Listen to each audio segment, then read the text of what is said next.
Bonjour à tous. Ouais, moi, je vais prendre un peu la parole, une petite demi-heure, je pense, pour vous présenter le réseau Alien Occitanie. C'est une initiative toute récente qui s'est montée début avril 2021. Voilà, donc j'ai préparé un petit diaporama.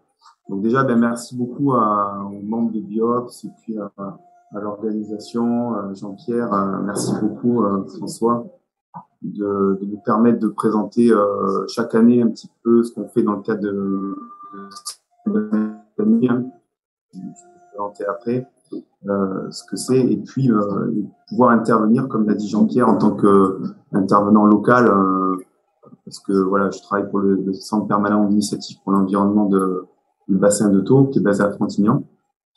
Et donc voilà, mon intervention, elle va plutôt s'axer sur la mise en place de ce réseau Alien Occitanie.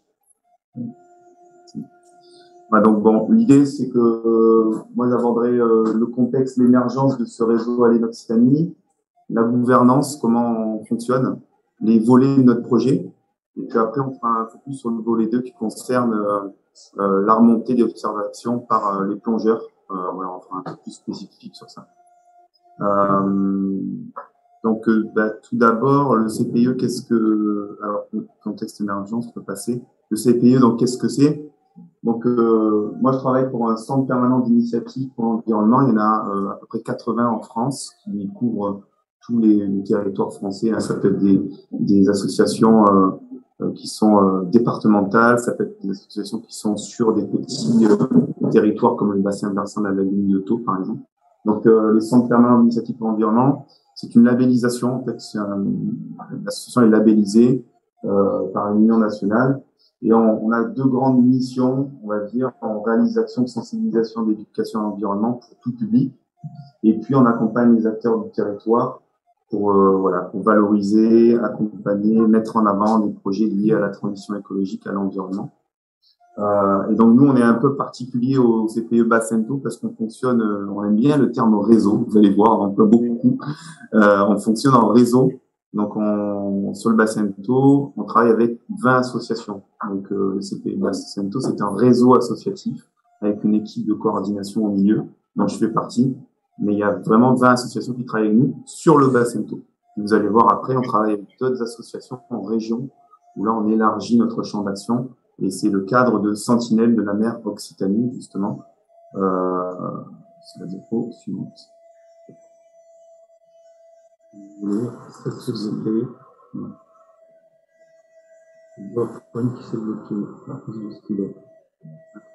C'est bon. Donc le réseau Occitanie, qui est piloté par le CPE Bassin de Thau, c'est un réseau qui rassemble en région Occitanie des porteurs de programmes de sciences participatives. Donc il y a une quinzaine de porteurs de programmes de sciences participatives. En région Occitanie, il y a à peu près 20 programmes de sciences participatives relayés. Et donc, l'idée de cette structuration en réseau régional, c'est vraiment de mettre en avant les sciences participatives auprès du grand public, auprès des établissements publics qui travaillent avec, qui mettent en avant les politiques publiques comme l'ADREAL, la région, le département, qui sont nos financeurs d'ailleurs. Donc, on essaye de faire un travail de double, mettre en avant les sciences participatives auprès du grand public et puis discuter, dialoguer avec les porteurs de politiques publiques pour faire valoir les données issues des sciences participatives. Donc on a plusieurs porteurs de programmes. La majorité de ces programmes, peut-être que vous les connaissez déjà, mais par exemple l'association Aileron qui travaille sur les requins ailérés, par exemple, le réseau des tortues marines de Méditerranée française, de la Société herpétologique de France qui travaille sur les tortues marines de Méditerranée française, la LPO Occitanie qui porte un programme qui s'appelle Faune France, Faune Occitanie chez nous. Voilà, donc plusieurs programmes de sciences participatives fédérés au sein de ce réseau. Alors, c'est principalement des programmes, comme je vous ai dit, qui font remonter des données liées aux espèces, mais on peut aussi avoir des porteurs de programmes qui travaillent plutôt sur le déchet marin. Par exemple, l'association Merterre qui est basée à Marseille et qui a un rayonnement national maintenant avec la plateforme Zéro Déchet Sauvage. eux travaillent plutôt sur la collecte et la caractérisation des déchets marins. Et ces données de sciences participatives sont remontées à l'échelle nationale et vont venir compléter, agrémenter certaines politiques publiques. Et on a aussi tout récemment accueilli le CEREMA qui travaille avec nous sur le trait de côte, où justement là ils ont un outil de sciences participatives sur le relevé du trait de côte. Donc on essaye de plutôt espèces, habitats, mais on a aussi d'autres sujets comme les déchets et puis le changement au niveau du trait de côte en Occitanie. Donc tous ces programmes de sciences participatives, ils sont relayés sur un portail qui s'appelle sentinelle-de-la-mer-Occitanie.fr. C'est une entrée pour tout le monde qui veut participer aux sciences participatives, d'aller voir en fonction de si je suis plongeur, si je suis promeneur du littoral, si je suis plaisancier, je peux choisir le programme de sciences participatives adéquat auquel je peux participer. Et donc, la diapo suivante, c'est les porteurs du réseau. Donc, vous avez en haut les porteurs de programmes du réseau, Sentinelle de la mer Occitanie. Et puis en bas, on a les structures relais, ceux qui relaient les programmes sur le territoire. Par exemple, Planète Mer, qui travaille sur Biolite. Vous connaissez peut-être le programme Biolite. Planète Mer, en France, ils ont une ribambelle d'associations qui relaient ce programme sur le terrain. Nous, on fait pareil. À l'échelle de l'Occitanie, on a des structures relais qui travaillent avec nous et qui relaient sur le terrain les programmes de sciences participatives qui veulent bien animer. Et donc voilà, donc on en vient au réseau Alien Occitanie. Donc en fait, lors de notre comité de pilotage de réseau il y a 2 ans, du réseau Sentinelle de la mer Occitanie, on nous a dit ce serait bien d'aller voir un petit peu du côté des espèces non indigènes marines, voir si vous pouvez avoir un rôle à jouer, est-ce qu'il n'y aurait pas quelque chose à monter, voilà. Et donc on a décidé l'été 2020 de monter un projet ensemble avec des porteurs de programmes qui voulaient bien, donc c'est parti, de monter un programme autour des espèces non indigènes marines, voilà, qui est devenu le réseau Alien Occitanie depuis quelques mois. Voilà, donc le contexte, il est, c'est la diapo suivante. Le contexte, il est très dense. Il y a plusieurs, on va dire qu'il y a comme une hiérarchie des normes. Ça part d'un règlement européen à l'échelle de l'Europe, une façon sur ces espèces exotiques envahissantes, terrestres comme aquatiques. À l'échelle de la directive cadre stratégie sur le milieu marin, il y a pareil un descripteur qui décrit les pressions liées aux espèces non indigènes. Donc ça, vous connaissez certainement, mais ça, c'est une politique publique majeure qui est appliquée en France, un peu comme la directive cadre sur l'eau. Là, c'est la directive cadre sur la stratégie milieu marin à laquelle on s'intéresse. Donc ça, c'est un contexte un peu européen. Et puis à l'échelle plutôt régionale, tu peux passer. À l'échelle régionale, on a la stratégie régionale pour la biodiversité Occitanie qui met en avant pas mal d'actions et notamment tout ce qui est lié aux sciences participatives. Donc là, il y a plusieurs actions de cette stratégie régionale pour la biodiversité Occitanie où en fait les espèces non indigènes sont des espèces qui peuvent donner de la connaissance et de l'information pour accomplir les objectifs de ces actions-là. Et puis, un dernier contexte régional, c'est la déclinaison régionale de la stratégie nationale sur les espèces exotiques envahissantes. Et donc là, c'est le CEN, le Conservatoire des espaces naturels Occitanie, qui pilote cette stratégie-là. Et il y a vraiment des objectifs majeurs comme prévenir les introductions, détecter, identifier les nouvelles espèces envahissantes, lutter contre les espèces exotiques établies et restaurer les habitats remarquables. Donc cette stratégie, la régionale, elle est toute fraîche, elle a démarré là cette année. Et donc nous, on s'insère, si vous voulez, le réseau Alien Occitanie, il vient répondre à toutes ce contexte-là qu'on vient de voir. Voilà. Donc du coup, on a monté notre projet on l'a monté l'année dernière et on l'a démarré véritablement avec le premier comité de pilotage en avril dernier. Et donc, là, je vais vous présenter un petit peu la gouvernance du projet, les différents volets, et puis après, on parlera plus précisément du volet qui vous concerne. Donc, la gouvernance du projet.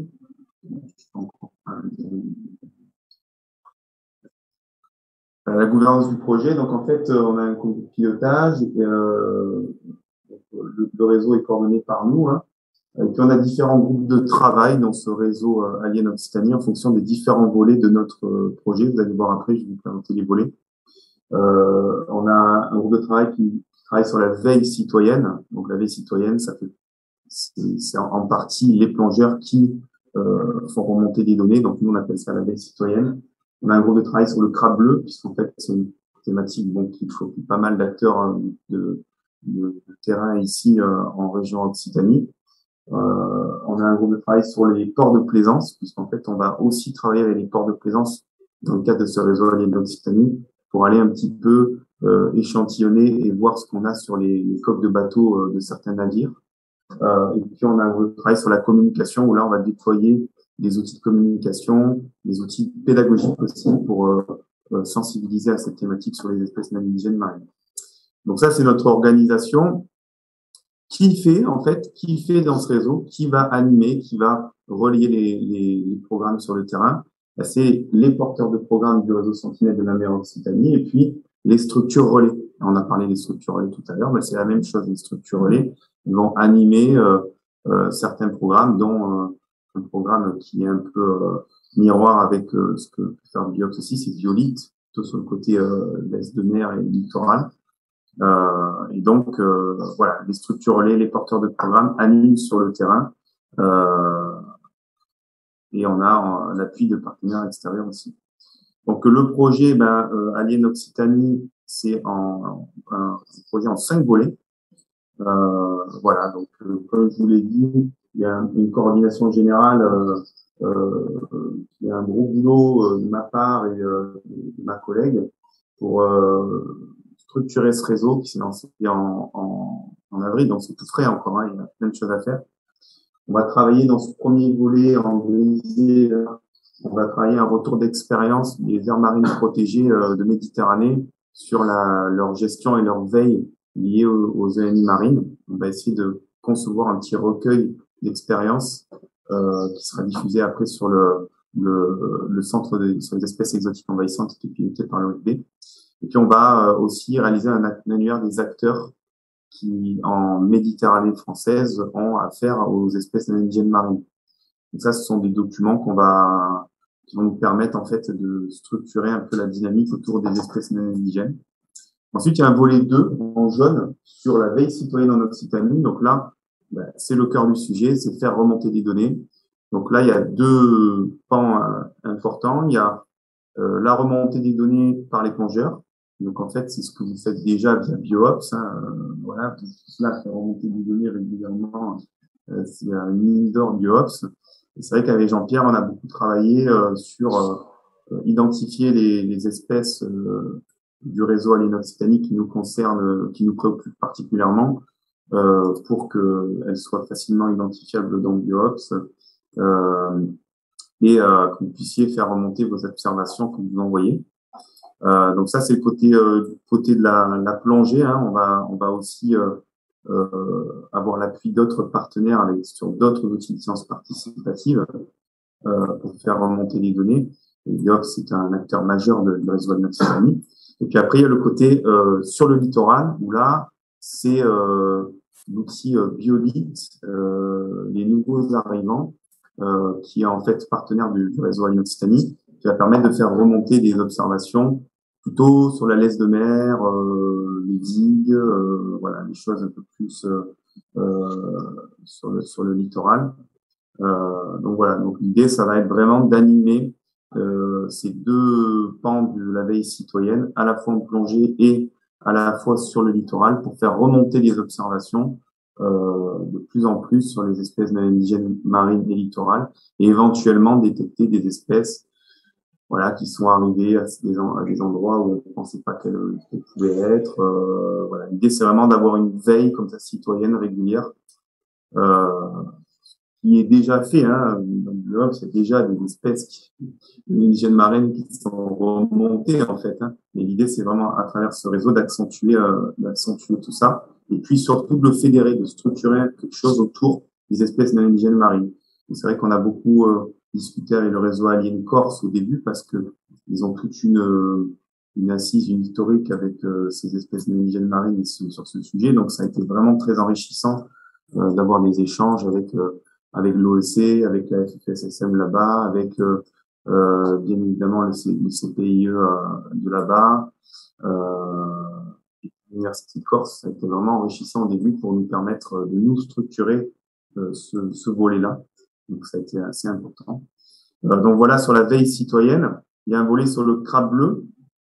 Donc là, le crabe bleu, nous, on va travailler pour dans le cadre de la stratégie régionale sur le crabe bleu, qui est pilotée par la DREAL. Hein. La DREAL Occitanie pilote une stratégie régionale avec plein d'acteurs, le CEPRALMAR, le parc marin du Golfe du Lion, enfin, il y a beaucoup d'acteurs sur le sujet. Et nous, on va mener des actions en complément de cette stratégie. Donc, on va réaliser un document de synthèse annuel des initiatives en région Occitanie. Et puis, nous, on va aller voir du côté des pêcheurs de loisirs pour voir s'ils capturent, ils pêchent du crabe bleu. C'est un acteur qui peut ou pas solliciter à notre sens. Donc, on va essayer d'aller voir de ce côté-là, puisque les pêcheurs professionnels sont très sollicités par ailleurs par l'Adréal, le Pôle Relais Lagune et tous les autres acteurs qui se préoccupent des captures par la pêche professionnelle. Voilà, donc ça, c'est le volet crabe bleu. Puis après, on a un volet sur les zones portuaires. Là, c'est très intéressant ce volet, de même que les autres. Mais ce volet, il est particulier parce que c'est vrai que les ports sont des zones d'entrée majeures des espèces indigènes marines hein, sur chaque territoire. Chaque territoire. Et c'est vrai que là, on va s'intéresser un petit peu plus précisément à la fois la sensibilisation des acteurs de la gestion des ports donc, bon, les directeurs de port, les agents portuaires, on va les sensibiliser à ce sujet des espèces non indigènes marines. Et puis, on va aussi réaliser de l'échantillonnage avec le CNRS à Montpellier sur certaines coques de bateaux, sur certains ports, pour essayer de compléter des jeux de données et d'actualiser un peu la connaissance sur qu'est-ce qu'on a dans certains ports d'Occitanie là, comme espèces non indigènes. En fait, il y a pas mal il y a de la littérature hein, scientifique dessus, mais il y a des ports où il y a des manques de données, et du coup, le réseau Alien Occitanie, c'est fait pour ça, c'est fait pour tester des choses aussi. Et ça, on va le faire avec les plaisanciers volontaires qui veulent bien participer à la campagne d'échantillonnage. Donc là, on a lancé des appels à participation aux plaisanciers qui veulent bien, lors du carénage, avant saison, on peut gratter leur coque avec eux et récupérer des échantillons. Donc ça se passe, ça se fait avec Frédéric Diard du CNRS 6e à Montpellier. Donc ça va être super intéressant. Voilà. Et ensuite, un dernier volet, comme je disais, communication et outils. Où là, on développe des petits outils. Alors là, on a développé un dépliant à l'attention des plaisanciers, par exemple, sur les bonnes pratiques qu'on a relayées dans les ports cette année dans le cadre de la campagne EcoGest qu'on mène aussi. Donc, ça nous permet comme ça de discuter du sujet avec les plaisanciers, voir si ça les intéresse ou pas, voir ce qu'ils connaissent, puis un petit peu rappeler certaines bonnes pratiques déjà de base. On peut pas réinventer les choses, mais il y a des choses simples qui peuvent permettre de limiter l'introduction à la propagation. Voilà, donc si vous voulez, ça c'est le réseau Alien Occitanie, c'est ça, c'est tous ces volets-là. Donc c'est beaucoup de choses à mener de front. C'est vraiment passionnant. Enfin, il y a vraiment plein de choses à voir. C'est super. Hein. On va travailler avec plein d'acteurs et vous allez travailler avec nous aussi. Donc c'est vraiment super. Voilà. Et donc, du coup, la diapo suivante. Ah, c'est bon. Alors, peut-être, ouais. Voilà, donc la diapo suivante, c'est pour montrer que c'est vrai qu'il y a des structures membres du réseau Sentinelle de la mer Occitanie qui vont travailler avec nous. Donc, je vous l'ai dit tout à l'heure, il y a plusieurs structures qui vont relayer des programmes sur le terrain, travailler avec nous sur le sujet. Donc ça, c'est vraiment, Alien Occitanie, c'est vraiment voilà c'est vraiment un partage avec des structures présentes sur le territoire d'Occitanie avec qui on travaille depuis longtemps. C'est vrai que nous, on essaye vraiment d'avoir un peu cette cohésion-là, donc ça va être vraiment chouette. La diapo suivante, du coup, c'est préciser un peu ce volet 2 qui concerne plutôt la veille citoyenne. Donc là, sur la veille citoyenne, on est en plein dedans, là. Alors, ça fait des semaines et des semaines que j'essaie de valider cette fameuse liste finale où on aura l'ensemble des espèces d'indigènes marines qu'on va suivre dans le réseau. Donc là, on arrive au bout. J'ai intégré une plante aquatique la semaine dernière encore, après avec des échanges avec Thierry Thibault, avec l'NIO. Donc on va valider cette liste en groupe de travail à l'échelle de notre gouvernance, voilà, mais ça n'a pas empêché que en fait les espèces soient déjà identifiées dans le Biops avec Jean-Pierre, j'étais déjà en lien pour avancer sur le sujet et pour déjà demander aux plongeurs de faire remonter les données s'ils voient. Donc ça nous a pas empêché d'avancer. Voilà. Et ensuite on va organiser à la fois des petites formations sous forme de webinaire. Donc ça, c'est toujours pareil, hein, c'est sur le planning. Hein. Après, il faut actionner les choses. Mais on va organiser des petites formations sous forme de webinaire, là, sympa. Voilà, pour présenter le réseau Alien Occitanie à vraiment tous les acteurs qui veulent bien en savoir plus sur le sujet. Et puis, à faire des petits focus sur certaines espèces, voilà, certaines identifications, etc., des choses comme ça, pour vraiment faire monter entre guillemets, la sauce autour de ces espèces indigènes et vraiment créer une culture commune. Voilà. Et puis, il y aura une formation aussi qui est dédiée à l'outil biolique des nouveaux arrivants, une formation pour nos structures relais qui font partie qui vont relayer sur le terrain cet outil-là. Voilà. Vous voyez, c'est quand même dense, il y a pas mal de choses. Voilà un petit peu sur la veille citoyenne, tu peux passer après. Voilà. Et puis l'année prochaine, eh bien, on espère que voilà, il y a un rythme de croisière qui permette que les outils de saisie comme Biops par exemple tournent bien et qu'on ait des remontées d'observation sur les espèces qu'on a identifiées de plus en plus, voilà, qui est vraiment un engouement autour de ça. Donc voilà, et de même pour le programme Biologie des nouveaux arrivants qui sera animé régulièrement sur le terrain l'année prochaine. Tout ça pour vous dire que chaque année, on va faire une extraction des données, en fait, des outils. Donc, Jean-Pierre, il y aura une extraction annuelle des données et il y aura une restitution cartographique. Bon, c'est pas bien encore le format de la carto pour laquelle on optera, mais ce sera une restitution cartographique pour voir un peu de la répartition spatiale. Voilà. Pour l'instant, on va s'arrêter là sur le côté restitution cartographique. On va voir si on peut aller au-delà avec éventuellement avec une rencontre de l'aide peut-être pour aller plus loin sur voilà, peut-être des statistiques ou autres, mais pour l'instant c'est pas l'heure du jour. L'idée c'est vraiment uniquement de faire une restitution des observations d'occurrence des espèces. Un peu comme le fait le réseau Allier de Corse avec sous Google Earth, ils ont un fichier de restitution. Voilà. Il faudra qu'on choisisse un outil adéquat. Voilà. N'hésitez pas à me poser des questions aussi. Je vais un peu vite, mais je vois dans le chat. Ouais, voilà. D'accord. Voilà. Là, j'ai mis l'extrait que tu as mis de la newsletter. Voilà, donc pour synthétiser les choses, hein, il y a eu un échange préalable avec le réseau Alien Corse sur ce volet veille citoyenne. Cette liste est en cours de finalisation, hein, cette liste de NI à suivre en plongée. Et il y a à peu près une quarantaine d'espèces à peu près qu'on a identifiées intéressantes à suivre. Et puis voilà, il y a déjà un travail qui est fait sur Biops, il y a des espèces sont identifiées, donc il y a déjà des remontées qui sont possibles. Voilà.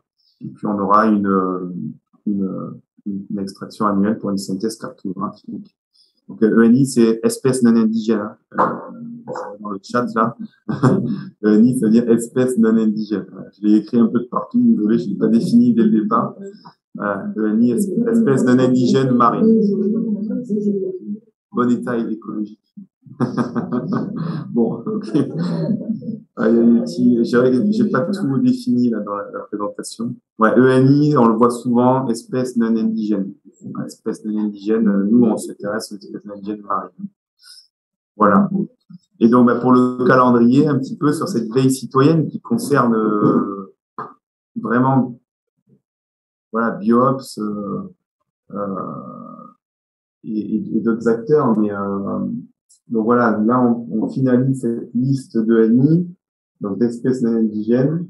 Les formations, les webinaires vont démarrer, alors, on définit sur le calendrier, mais certainement début d'année prochaine. Et puis après, il y aura vraiment sur l'année 2022-2023 ben, l'animation en routine de ces programmes, donc Biolite, et puis ben, la remontée d'observation sur Biops. On est une extraction annuelle de ces données, encore une fois, et puis qu'à la fin du projet, on puisse avoir des données qui étaient transmises aux pilotes des descripteurs de la DCSMM et que ces données soient utilisées dans le cadre du deuxième cycle de la petite classe stratégique. C'est vraiment la finalité, une des finalités. Donc voilà. Bon, j'ai essayé d'être un peu rapide et synthétique, mais voilà, ça c'était un peu la présentation, le principe d'Alien Occitanie aujourd'hui. Si vous voulez aller voir vraiment les espèces, là, encore une fois, c'est sur Biops, où on a une liste déroulante avec Alien Occitanie, tu l'as peut-être montré déjà, et on peut accéder vraiment à toutes les espèces de cette remontée d'infos. Voilà, je ne sais pas s'il y a des questions. Merci beaucoup Florian. Il y a déjà une première question qui est arrivée sur le chat, hormis le NI, c'est Laurence demande si le crabe bleu a été localisé sur nos côtes et si oui, sur quel site? Ah oui, il y a des remontées régulières. Alors, il y a une liste de diffusion qui s'appelle Sapidus Watch, qui est gérée, je crois, par le CNRS, l'ISEM. En fait, à travers cette liste, nous, on est abonnés, on voit dès qu'il y a des gestionnaires d'espaces lagunaires, c'est souvent ça, qui sont en lien avec des pêcheurs et qui leur font remonter des observations, ben, ils le mettent sur cette liste. En fait, il y en a sur toutes les lagunes, hein, en fait. Mais moi, ce que j'ai pu discuter avec M. Palmar récemment, et ce que j'ai compris, c'est que c'était plutôt sur Canet, les temps de Canet, cette année, il y en a eu beaucoup. Après, il y en a certainement eu ailleurs, mais peut-être moins. Bon, mais il y a une dynamique un peu particulière.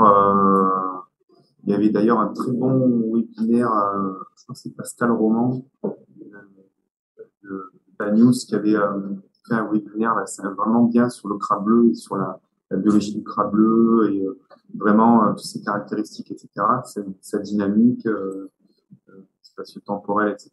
Et là, c'est vrai que moi, à travers la liste Sapidus Watch, je crois que cette année, c'était vraiment sur le temps de Canet. Après, je sais pas si vous avez des infos à partager aussi.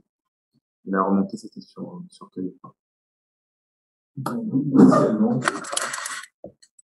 Alors, je crois qu'on a un spécialiste avec nous des espèces non indigènes marines, mais il me semble que c'est les côtes américaines, l'Atlantique américain. Il doit se situer à peu près au nord, à la limite nord, il doit être à peu près au niveau du Canada, et au sud, ça va descendre jusqu'au Brésil, jusqu'à Rio de Janeiro à peu près.